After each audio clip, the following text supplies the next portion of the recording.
Hi again. Hopefully you have already watched the first video that was on the homepage, and now here you are in the very first module in the Start Here document. So in case I didn't tell you this in the last video, one of my tips is to watch videos in 1.5 speed or 1.25 speed or whatever you can handle and still get the information. Will make things go faster. I don't know if that works on my videos because I talk pretty fast as it is, but you can sure try it. And then there are other videos that aren't made by me throughout the courses. So that might help you on some of those.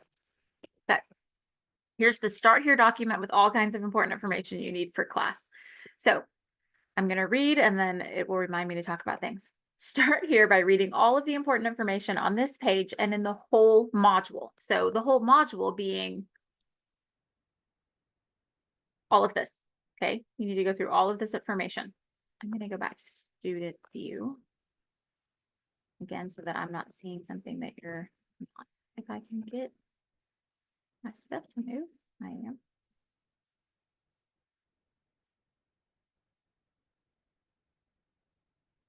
There we go. Okay, so I'm in student view. So you see dates on all of these. That's just so that it shows up in your to-do list and reminds you that you need to do it. There's nothing to turn in. It's just saying, hey, don't forget this is here. Make sure you go see it.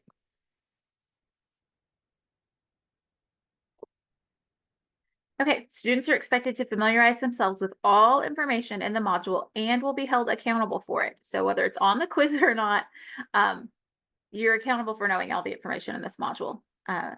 If you come to me later and say, I didn't know that, I'm going to say, well, it was in the module that you should have been reading.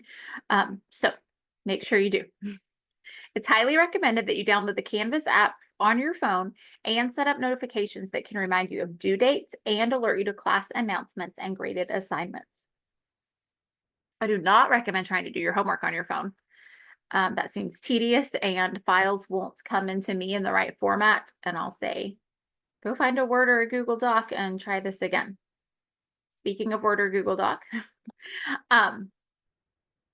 if you have Microsoft Word, great. If you do not, contact IT because there are free versions available to students. You just have to call and ask. Also, you can use Google Docs. Some people will tell you that that you can't do it with Canvas. I did all of graduate school on a Chromebook, therefore I was using Google Docs. You can't submit a Google Doc to Canvas for your assignments, but you can download it as a PDF and submit the PDF to Canvas. So don't think that you've got to go spend a fortune on Microsoft or anything like that. You can use Google Docs. You just have to know how to do it the right way. Okay, course overview. The syllabus will give the student important information about the class outcomes, NACCE standards for this class, and college policy information. So I recommend you go check that out. All of this is about class assignments. Please note that this is not a self-paced course. It's an online learning community, so please do not expect assignments for the semester to be posted ahead of time for you to work at your own pace. I set the pace for the course, and students have the option to look ahead to the weekly modules and read the learning objectives and assignments. That would be like in the Start Here page that's available and seeing what assignments there are. And so that way you can have some idea what's coming up. And if you want to get ahead and reading, you can do that. But this is not a correspondence class. This is an online class. So it is paced. Weeks typically take a similar format of textbook reading or posted learning materials, excuse me, class discussions, and then 2 typically weekly assignments. Since this is an 8-week class, that might be a little more sometimes. The workload will likely be heavier for an 8-week class, as it says. 8-week courses are not simply shorter courses. They are condensed courses. In these courses, students earn 3 hours of college credit within 8 hours instead of the typical 16. So a faster pace should be expected. Assignments have due dates for a reason. Many assignments build on one another, and getting behind can lead to not understanding concepts on future assignments, or might not leave you with enough time to complete steps to projects. Students are expected to submit by the due date.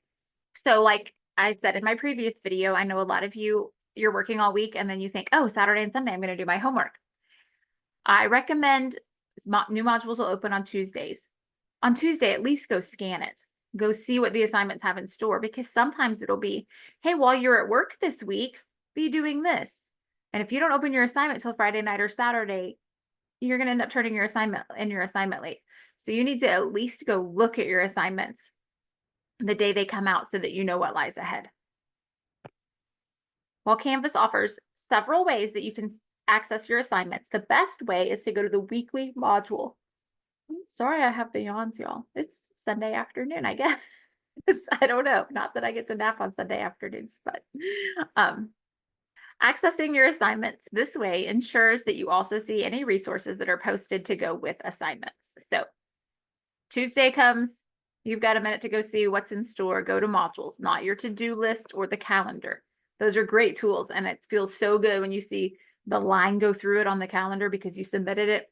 It's a great feeling, but that's not how you want to go find your assignments. The assignment rubrics will help you know exactly how your assignments will be graded and what is expected from the student. So you'll see that with the assignment, there'll be like a chart below it that shows you exactly how grades are broken down, and you're responsible for that. Even if the instructions didn't say, make sure it's 3 sentences, maybe the rubric does. So make sure you're looking at details that say things like that. Unless for some reason it's otherwise specified, your font needs to be Times New Roman and it needs to be 12 point. Please don't do it any smaller than that and hurt my eyes. And please don't do it bigger than that and look unprofessional. Please don't use another font that might be hard to read. Please don't use another color that might be hard to read. Unless specified, leave it in black, Times New Roman, 12 point. That's what's required of both APA and MLA formatting. And it's the most professional looking. So I could deduct points for not using that. If you don't know what I'm talking about with APA and MLA formatting, I'm sorry that your high school English teacher did not teach that to you, because she should have been. But you will certainly learn more about it in your Comp 1 class and in other classes, but it's you see it every time you read a book or an article that quotes something. Down at the bottom or at the end of the book, there are sources telling you where that quote came from, where that information came from. And so that's what we're talking about, is when anytime you share information that didn't come from your own brain, you've got to give credit to where that information did come from. So that's what we're talking about, is APA and MLA. Now, I've got a tutorial in here about how to do APA, and I want to see you trying. But if you haven't taken Comp 1 yet, don't freak out. As long as I can tell that you're trying in this class, I'm going to have some leniency on that.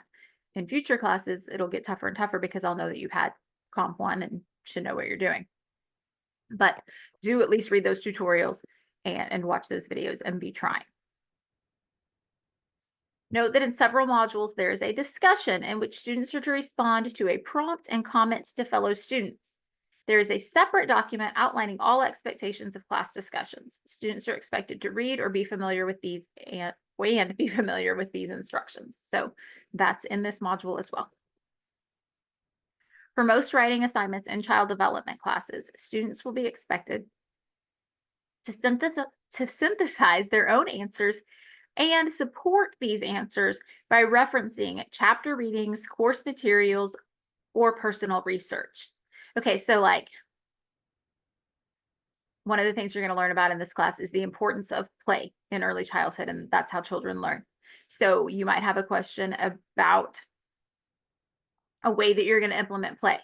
And so then you might describe it and then say, and this is founded by, this is supported by research from blah, blah, blah. And then that's where you pull in something that was in the week's reading materials or something like that. So your own ideas, excuse me, your own ideas, but supported with facts and research that you've learned about in the week. I'm not just asking you to do research all the time. You should give credit to these sources by correctly citing them. Think back to your English composition classes. This is also there's also information about APA citations in the resources module. It's not called resources, it's just the module that you're in right now of each class.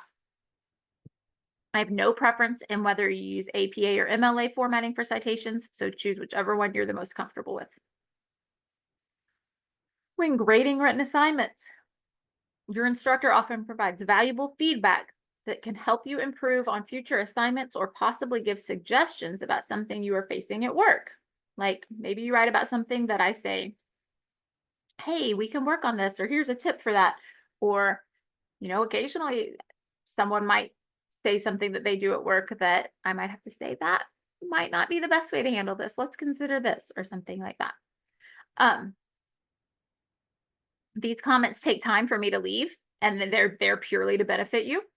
So please make sure you read them. They, like I said, they take time to do, and they're just to help you be a better teacher. You can check them by opening your graded assignments in the grades page. That's over here.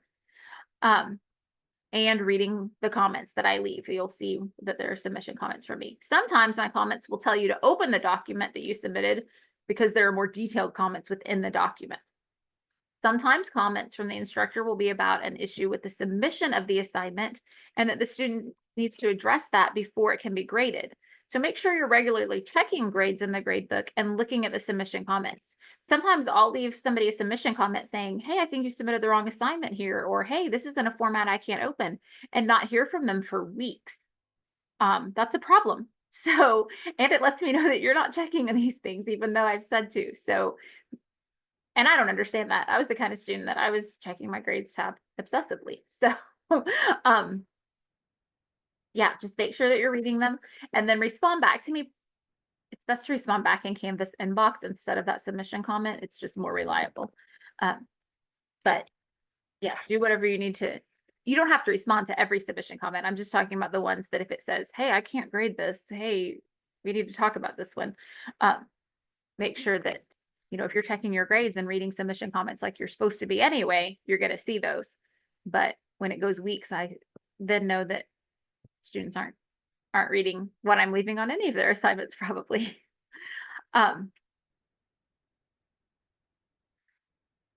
Okay, that sometimes comments from the instructor will be about an issue. Oh, I already read that before it gets graded. Okay, so make sure you're regularly checking. Okay, sorry. Except in the case of assignments that will be included in your child development professional portfolio, which we'll talk about much later in class, you are not expected to make any corrections recommended by the instructor. Just learn from them. Class announcements. Read class announcements on a regular basis. For a class that does not meet in person, this is the instructor's only way of reaching students. Students are held accountable for any information posted in a class announcement. I don't know why I have both of these bullets. I should erase one of them. They're the same thing, basically. Please do not ignore class announcements. Since these classes are 100% online, it's my only way of getting valuable information to you. In my mind, when I find out you haven't read a class announcement, to me, I'm like, oh, that's like the kind of kid that skips class, student that skips class, because not reading a class announcement is the same as not coming to class in person, because that's my only way to communicate with you. So read your class announcements, please. All right, so as far as communicating with me, between either Canvas inbox or email, Canvas inbox is preferred, and that is right here. And this will manage all of your classes. So I can't open mine right now since I'm in student view. But this is where you would message any of your instructors. When you message from Canvas inbox, it's automatically going to tell me which class you're in, which is helpful for me, for all of your instructors. We have a lot of students. Sometimes we can't remember which class or which section they're in, especially, if you're taking Comp 1 right now and your instructor has 6 Comp 1 classes, they might not know which one you're in, so you might need to remind them. With me, the issue is that I have all of you 5 or 6 times for different classes. And so sometimes I can't, even though I remember you, I might not remember exactly which class you're in at that time. So it's always nice to know. Canvas inbox tells me that automatically, which class you're in. That's not going to tell me what assignment you're messaging about or what question you have, but it's at least going to tell me what class you're in, and that's going to get us off to a good start. So yeah, Canvas inbox is preferred. Please be very specific in whatever you're writing about. That's going to help me get a more timely response to you. Because if you're not specific, then you're going to write me, and then I'm going to write you back saying, I'm not sure what you're talking about. I need more information. Is it this? And then I'm going to wait for you to respond to me. And it's just going to keep going on. Whereas if you're very specific the first time, I can be specific in my answer the first time. Okay. Especially, like, think about that. If you email me before you go to work at 7:30 in the morning and I don't see it until I've dropped my kids off to school and driven to Altus, I live an hour from Altus, then I'm not seeing it till 9:30, and you might not see it until either your lunch break or even after work. Well, and then if you're emailing me at 5:30, it might be late that night before I see it. So it just ends up something that could take 20 minutes to get a response to if you're thorough, might take 2 days because it might be the next day before we figure out what you're talking about. So be thorough, please, in your communication. Include a subject line. I guess I did not put that here, but there's a subject line. Put a brief statement in that about what you're messaging about. Okay, that is always helpful. If for some reason you choose to use email instead of Canvas inbox, your school email is not only preferred, it is what you should be using. Use your school email for all school correspondence. It's more professional, and you need to be in the habit of checking your school email. There's going to be information from campus there. It's just, you need to be in the habit of checking that email. Please use your school email. If for some reason you don't use your school email, you got to tell me your name, because I'm not going to recognize Barbie 96 and know who you are if your name's Jennifer, that you go by Barbie 96.